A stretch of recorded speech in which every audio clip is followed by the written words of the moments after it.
नमस्कार दोस्तों, मैं संदीप कुमार अपने YouTube चैनल यूनिक मंत्रा में आप सबका स्वागत करता हूं। और आज का टॉपिक है हमारा रिप्रोडक्शन इन ऑर्गेनिज्म, यानी जीवों में प्रजनन। यह क्लास 12 का फर्स्ट चैप्टर है बायोलॉजी का। तो चलिए आइए देखते हैं इस टॉपिक में क्या है। तो रिप्रोडक्शन इन ऑर्गेनिज्म का पहला जो कॉन्सेप्ट है वो है आपका लाइफ स्पैन। तो सबसे पहले लाइफ स्पैन के बारे में जानेंगे। चलिए जानते हैं लाइफ स्पैन होता क्या। लाइफ स्पैन यानी जीवन काल। जो किसी भी जीव का जो जीवन काल होता है वो क्या होता है, जन्म से लेकर प्राकृतिक मृत्यु तक के बीच का समय। ये बीच का अवधि जो है वही कहलाता है लाइफ स्पैन। और ये जो होता है इसके बीच कई तरह की अवस्थाएं गुजरती है, जैसे बाल्यावस्था, किशोरावस्था, युवावस्था, वृद्धावस्था, अंत स्थिति में हम लोग मृत्यु प्राप्त करते हैं। तो ध्यान दीजिएगा। तो हम सिंपल से वे में आप कोई पूछे कि लाइफ स्पेन क्या है तो आप क्या बोलिएगा कि लाइफ स्पेन जो है किसी भी जीव का क्या है बीच का अवधि, किसके भी जन्म से लेकर प्राकृतिक मृत्यु तक का। यानी आप कह सकते हैं from birth to natural death तक का टाइम पीरियड क्या कहलाता है, आपका लाइफ स्पेन कहलाता है, यानी जीवन काल। अब बात आया क्या जीवन काल किस बात पर निर्भर करता है, किन बातों पे विशेष ध्यान देते हैं। क्या उनके शेप, किसी जीवों का शेप और साइज, आकृति और आकार पर ये लाइफ स्पेन डिपेंड करता है? जी नहीं, बिल्कुल भी नहीं। आप आमतौर पर एग्जांपल के तौर पर देखिए, एक कौवा यानी क्रो जो जीता है लगभग 15 साल, और एक तोता पैरोट जो कि आप कह सकते हैं कि इसके कंपेयर में छोटा ही नजर आता है, लेकिन इसका जो जीने का अवधि है वो है लगभग 140 इयर्स। तो आप यहां देख सकते हैं क्या इन दोनों के बीच क्या ज्यादा आकार के रूप में देखिए तो कौवा ही बड़ा है, क्रो ही बड़ा है, बट इनका लाइफ स्पेन काफी कम है किसके कंपेयर में, पैरोट की तुलना में। यानी यहाँ एक क्या हो गया, ये एक विशिष्ट गुण को इंडिकेट कर रहा है। फिर से एक एग्जाम्पल देख सकते हैं आप बनियान ट्री के बारे। ये बनियान ट्री यानी बरगद का पेड़ में का एग्जांपल लेते हैं, ये जो जीता है कितना, लगभग 300 साल। और एक और एग्जांपल आप ले लीजिए किसका, पीपल का। तो पीपल जो है इसका जो लाइफ स्पेन है, जीवन काल, वो क्या है, लगभग 3000 ईयर से भी अबव मानिए इसका, अबव। तो ये देखिए क्या दोनों के बीच विशाल कौन नजर आता है, बनियान यानी बरगद का पेड़। फिर भी इनका जीवन काल काफी कम है। यानी इन दो एग्जाम्पल के माध्यम से, इस तरह कई एग्जाम्पल ऐसे हैं जिसके माध्यम से आपको स्पष्ट रूप से पता चलेगा कि जो लाइफ स्पेन जो है किसी भी जीव का जो है उनके शेप और साइज यानी आकृति और आकार पर निर्भर नहीं करता है। वह सिर्फ एक क्या है, विशिष्ट गुण है, स्पेसिफिक ट्रेट। तो चलिए ये आपने अच्छे से समझा होगा कि लाइफ स्पेन होता क्या है। अब हम लोग चलते हैं नेक्स्ट टॉपिक पे, वो है रिप्रोडक्शन। ये रिप्रोडक्शन होता क्या है। रिप्रोडक्शन को शुद्ध हिंदी में हम लोग करते हैं प्रजनन, यानी जनन भी आप कह सकते हैं इसे। ये रिप्रोडक्शन होता क्या है, तो रिप्रोडक्शन जो है एक बायोलॉजिकल प्रोसेस है जिसके माध्यम से कोई भी जीव अपने ही जैसे संतान का उत्पत्ति करते हैं। यानी आप ऐसे कह सकते हैं डेफिनेशन इसका कि reproduction is a biological process in which a organism reproduce a new individual similar to itself, यानी अपने जैसे। यानी अपने जैसे कोई भी जीव अपने संतति का विकास कर पाते हैं, तो यह प्रक्रिया क्या है, रिप्रोडक्शन। चलिए जैसे कि आप आमतौर पर हम यदि पॉसिबल है ऐसा होता कि हम इस अंगुली को काट कर या छोटा सा टुकड़ा हटाकर अपने संतान का विकास कर पाते हैं और हो पाता है, तो यह प्रोसेस भी कहलाता है रिप्रोडक्शन। बट ऐसा हम लोगों में संभव नहीं है। या क्या है कि इस तरह का कंडीशन जो है स्पेशली माइक्रो ऑर्गेनिज्म में संभव है, यानी सूक्ष्म जीवों लोगों में संभव है। तो अब हम लोग चलते हैं इसका टाइप्स में। और हाँ, एक चीज और, ये रिप्रोडक्शन आखिर क्यों जरूरी है।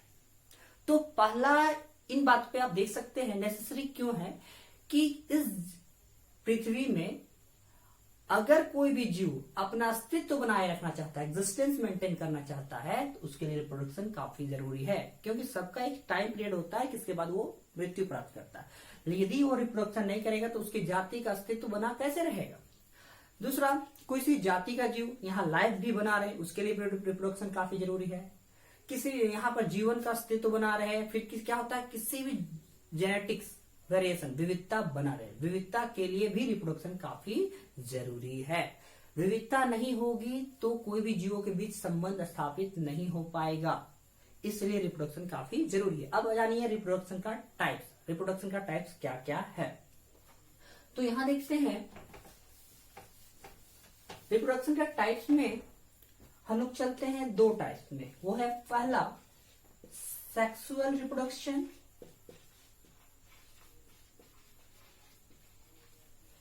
और दूसरा होता है एसेक्सुअल रिप्रोडक्शन।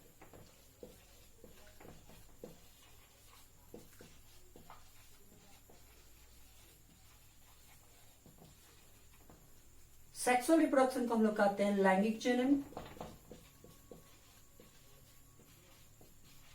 और एसेक्सुअल रिप्रोडक्शन को कहते हैं अलैंगिक जनन।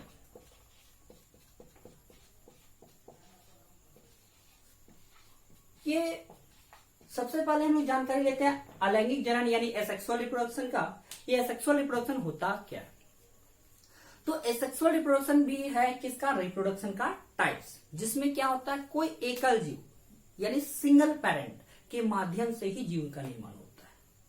यदि सिंगल पेरेंट के माध्यम से वो अपने शरीर को डिवाइड कर देता है या अपना एक छोटा सा भाग अलग करके नहीं डिवाइड कर पाता है, तो ऐसे कंडीशंस में उसका संतान का विकास हो पाता है। और यह जो होता है एक सिंपल सा कंडीशन, सिंपल प्रोसेस, यानी एसेक्सुअल रिप्रोडक्शन में जो रिप्रोडक्शन का टाइप है वो एक सिंपल प्रोसेस है। तो ऐसी स्थिति केवल किसमें है? एसेक्सुअल रिप्रोडक्शन में। एक चीज यानी और ध्यान दीजिएगा, इसमें गैमेट का निर्माण नहीं होता है। इस कारण से हम कह सकते हैं इसका definition, asexual reproduction is a biological process in which a organism reproduce a new individual without formation of gametes and with the help of single parent, यानी सिंगल एकल जनक के माध्यम से ही संभव हो पाता है। ये क्या कहलाता है? Asexual reproduction. और सेक्सुअल रिप्रोडक्शन का क्या डेफिनेशन हो जाएगा, यानी लैंगिक जनन का क्या परिभाषा हो जाएगा? सेक्सुअल रिप्रोडक्शन का परिभाषा हो जाएगा, it is a biological process in which a organism reproduce a new individual with the help of another organism and with the help of gamete formation, यानी जहां युग्मक के निर्माण के माध्यम से संभव है और एक जीव किसी अन्य जीव के माध्यम से भी कर सकते हैं। इसमें आप कर सकते हैं with the help of sexual organ and sexual relationship. ठीक है, यानी आप लैंगिक जनन का परिभाषा जाने कि जब कोई जीव किसी दूसरे जीव के साथ लैंगिक जननांग के माध्यम से एवं युग्मकों के निर्माण के फलस्वरूप यदि संतति का विकास कर पाते हैं, तो यह प्रक्रिया क्या कहलाती है? सेक्सुअल रिप्रोडक्शन यानी लैंगिक जनन। तो यानी यहां हमने समझा सेक्सुअल रिप्रोडक्शन और एसेक्सुअल रिप्रोडक्शन के बारे। अब हम लोग दोनों चलते हैं इन दोनों का बारे स्पेशली जानना कि आखिर इन दोनों के बीच डिफरेंस क्या है, किस प्रकार एक दूसरे से वो रिलेटेड हैं। चलिए देखते हैं। यहां हम लोग देखेंगे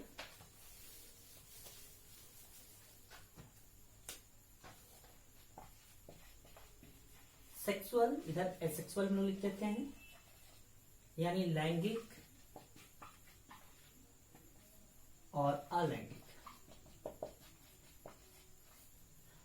अब यहां देखिए थोड़ा सा दोनों के बीच क्या भिन्नताएं हैं इन दोनों के बीच, लैंगिक जनन और अलैंगिक जनन।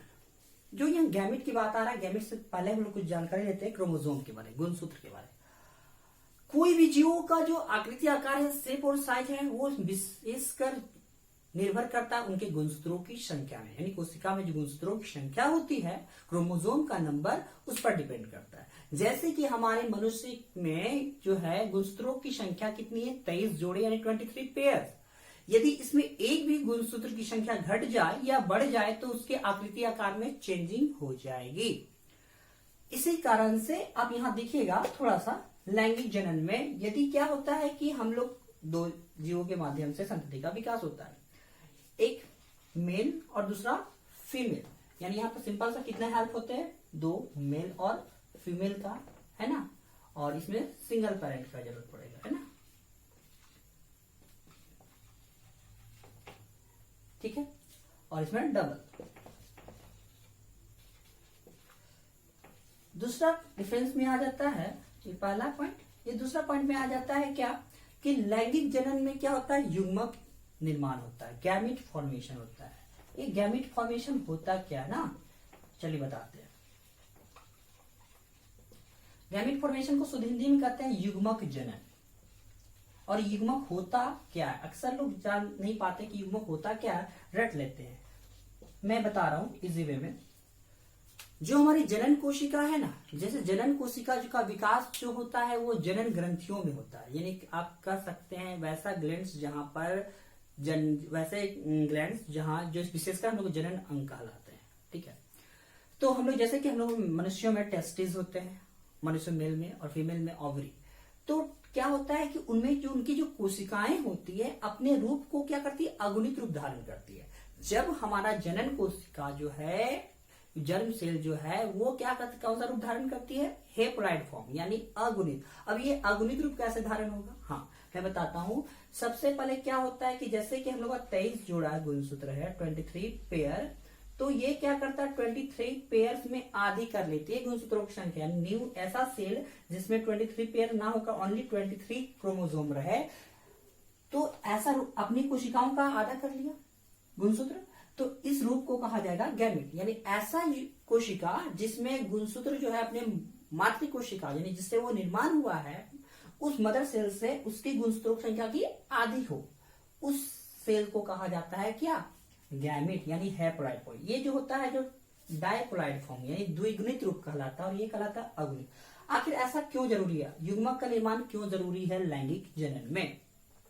तो ध्यान दीजिए, हम चाहते हैं कि हमारा संतान कैसा हो, हमारे ही जैसा दिखे, यानी उसमें भी क्रोमोसोम की संख्या क्या होनी चाहिए, सेम। अब सपोज दैट कीजिए कि मेल में 23 क्रोमोसोम है, 23 पेयर, और फीमेल में आपका भी 23 पेयर है। यदि दोनों आपस में जुट जाए तो कितने पेयर हो जाएंगे, 46 पेयर, यानी 46 जोड़ा, यानी आकृति आकार तो डबल हो रहा है, मतलब कि रूपरेखा तो काफी चेंजिंग होना चाहिए। बिल्कुल, क्योंकि मैंने बताया अभी कि एक भी क्रोमोसोम घट जाए या बढ़ जाए तो उनके आकृति आकार यानी शेप एंड साइज में डिफरेंस काफी आ जाएगी। तो यहाँ तो डबल हो जा रहा है क्रोमोसोम के नंबर, यानी सिंपल सी बात है कि प्रकृति में यानी नेचर में कहा जाता है किसी भी जीव का अस्तित्व बना रहे, और ऐसा ये गुण बनाया गया है या नेचर रूल है जिसके अकॉर्डिंग क्या है कि वो सेम जीव का संतान भी सेम नजर आए, जिस कारण से यानी सेक्सुअल रिप्रोडक्शन करने वाले जीव के लिए गैमेट फॉर्मेशन होना काफी जरूरी है। इसीलिए युग्मक का निर्माण होता है। युग्मक का निर्माण इसलिए हो पाता है, देखिए मेल में 23 पेयर से क्या बनता है, गैमेट्स बनेगा तो 23 आ जाएगा, फिर इसमें फीमेल में भी 23 आएगा, फिर आपस में जुड़कर फिर से 23 पेयर आ जाएगा, यानी फिर से इंसानों का लक्षण दिखेगा संतानों में। इसीलिए जरूरी है गैमेट का फॉर्मेशन। तो यहाँ आपने समझ पाया होगा कि क्यों जरूरी है युग्मक का निर्माण और युग्मक होता क्या है। फिर से एक बार देख ले, युग्मक होता क्या है, तो हमारी जनन कोशिका का अगुणित रूप यानी हमारा जो जर्म सेल है उसका हैप्लॉइड फॉर्म ही कहलाता क्या है, युग्मक, और यह प्रोसेस क्या कहलाता है, युग्मक जनन यानी गैमेट फॉर्मेशन। ठीक है, तो इसमें जो है गैमेट फॉर्मेशन का जरूरत ही नहीं पड़ता क्यों, सिंगल है, और यदि इसमें भी और आधी हो जाएगा तो उसकी आकृति और भी चेंजिंग हो जाएगी ना, इसलिए इसमें गैमेट फॉर्मेशन नहीं होता है। थर्ड आ जाइए, अब मैंने क्या बताया है, गैमेट फॉर्मेशन के लिए एक मेथड का यूज होता है जिसे कहा जाता है मियोसिस मेथड, अर्धसूत्री विभाजन। अभी मैंने बताया था MEIO, मियोसिस यानी अर्धसूत्री विभाजन। यानी जब भी आपका युग्मक का निर्माण होगा तो उसमें मियोसिस प्रोसेस का यूज होगा, यानी अर्धसूत्री करता क्या है, अर्धसूत्री काम है क्रोमोसोम का आधा करना। ठीक है, तो मियोसिस प्रोसेस होता है, जबकि इसमें मियोसिस ना होकर माइटोसिस होता है, क्योंकि क्रोमोसोम जैसा का तैसा बना रहे, समसूत्री विभाजन। तो मियोसिस अर्धसूत्री विभाजन और समसूत्री विभाजन, जैसे कि ये तो पता है, आप लोगों को पता होगा कि ये कोशिका का जो है डिवीजन मेथड है। कोशिका विभाजन का 3 मेथड होता है, ए माइटोसिस और मियोसिस, जिसमें कि मियोसिस और माइटोसिस। हम लोगों में अक्सर क्या होता है, मियोसिस और माइटोसिस दोनों होता है। मियोसिस जो है जनन कोशिका यानी जब युग्मक का निर्माण है तब जरूरी है, और जब हमारे शरीर का वृद्धि विकास होता है, जैसे कि हम छोटा जन्म लेते हैं तब छोटा काफी होते हैं, और अभी देखिए हम काफी बड़े हैं, तो इस समय क्या है, दिन प्रतिदिन हम लोग जो बढ़ते चले जाते हैं, तो इसमें किसका यूज होता है, समसूत्री विभाजन। कोशिका फिर से पुनः यानी जो क्रोमोसोम है पेयर के रूप में लगातार वैसा ही बना रहे, इसलिए समसूत्री का यूज होता है। कब, आफ्टर बर्थ के बाद, मतलब कि आफ्टर फर्टिलाइजेशन के बाद, आफ्टर फर्टिलाइजेशन क्या है, निषेचन क्या है, उसको भी मैं बताऊंगा जस्ट इसके बाद। तो यहां मैंने क्या समझा, मियोसिस के मेथड से क्या होता है, गैमेट फॉर्मेशन होता है, इसमें कौन सा, माइटोसिस होता है। ठीक है, यहां आपने समझा होगा। इसमें एक और पॉइंट आप लोग जान लीजिए, लैंगिक जनन से जो उत्पन्न संतति होते हैं, जो न्यू इंडिविजुअल होते हैं, वो कहलाते हैं संतान, जिसको हम लोग कहते हैं ऑफस्प्रिंग। यानी इससे जो बना न्यू इंडिविजुअल, उसे क्या कहा जाता है, संतान। तो क्या अलैंगिक जनन से उत्पन्न संतति को संतान नहीं कहते, बिल्कुल नहीं। उसमें जो न्यू इंडिविजुअल बनते हैं उसे कहा जाता है क्लोन, जिसे हम लोग एक पुंजक शुद्ध हिंदी में कहते हैं, या नेचुरली क्लोन ही यूज होता है। क्लोन नहीं कहते हैं कि उसका हु बहू मेरा ही जैसा आ गया तो तुम्हारा क्लोन आ गया, ऐसा कहते हैं। तो क्लोन कहने का अर्थ हो गया सेम टू सेम, उसमें किसी प्रकार का चेंजिंग नहीं। लेकिन यहां पर क्या है, लैंगिक जनन में क्या होता है कि जीव काफी चेंज होते हैं, उनके लक्षण के अकॉर्डिंग उनमें काफी उनका जो गुण है वो आता है, उसमें इंसानों का लक्षण दिखता है, बट उनके सेक्स साइज में और काफी उसमें विभिन्नताएं मौजूद है, जबकि इनमें किसी भी प्रकार का विभिन्नताएं नहीं, गुण लक्षण और सब कुछ एक जैसा ही रहता है। किसमें, अलैंगिक जनन में। ये जो है जटिल प्रक्रिया, काफी लंबा प्रोसेस होता है इनके विकास में। ये एक सिंपल प्रोसेस है, ये क्या है, कॉम्प्लेक्स मेथड, मतलब कॉम्प्लेक्स प्रोसेस होता है, और ये क्या है, सिंपल प्रोसेस है। इसे इजी वे में तुरंत, काफी ये जो है फास्ट होता है, और ये काफी धीरे धीरे स्लो। जब एक बच्चे का जन्म होता है किसी जीव में, तो देखिए काफी वक्त लगता है। रिप्रोडक्शन जो है काफी टाइमिंग है, जब तक कि संतान का निर्माण ना हो जाए, वो सारा प्रक्रिया उसमें रिप्रोडक्शन कहलाता है। रिप्रोडक्शन में आ जाता है गैमेट फॉर्मेशन, फिर गैमेट का फर्टिलाइजेशन, और फर्टिलाइजेशन के बाद जब तक कि वो पूरा सेल से टिश्यू, टिश्यू से ऑर्गन सिस्टम से जब तक कि एक जीव का विकास नहीं हो पाता है, टोटल प्रक्रिया का जन्म तक की प्रक्रिया कहलाता है रिप्रोडक्शन। तो दोस्तों मुझे उम्मीद है कि आप लोगों को लैंगिक और अलैंगिक जनन यानी सेक्सुअल रिप्रोडक्शन और एसेक्सुअल रिप्रोडक्शन अच्छे समझ आया होगा। नेक्स्ट वीडियो में हम पढ़ेंगे एसेक्सुअल रिप्रोडक्शन का टाइप्स। धन्यवाद।